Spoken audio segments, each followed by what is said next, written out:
આ કુરુક્ષેત્રના મેદાનમાં કૌરવોની સેના અને પાંડવોની સેના આમને સામને થઈને ઊભી રહી. હવે શું થયું?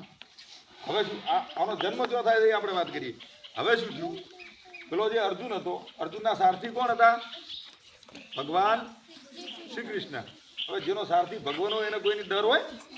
પણ અર્જુન કોણ હતો? નર હતો. આગલા જન્મમાં કોણ હતો? નર એટલે મનુષ્ય. અને ભગવાન શ્રી કૃષ્ણ શું હતા? નારાયણ હતા. ફરી પાછી આ બે જણાની જોડી આ સમયે પૃથ્વી ઉપર હતી. હવે તમે સમજો કે અર્જુનને કોઈની બીક હોય? આવડો મોટો ભગવાન એનો રથ ચલાવતો હોય, યુદ્ધમાંથી કોઈનાથી બીવાય ના.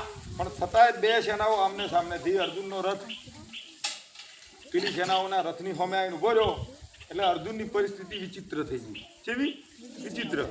અર્જુનને પરસેવો છૂટવા માંડ્યો, હાથમાંથી આજે ધનુષ્ય હતું એ હેઠું પડ્યું,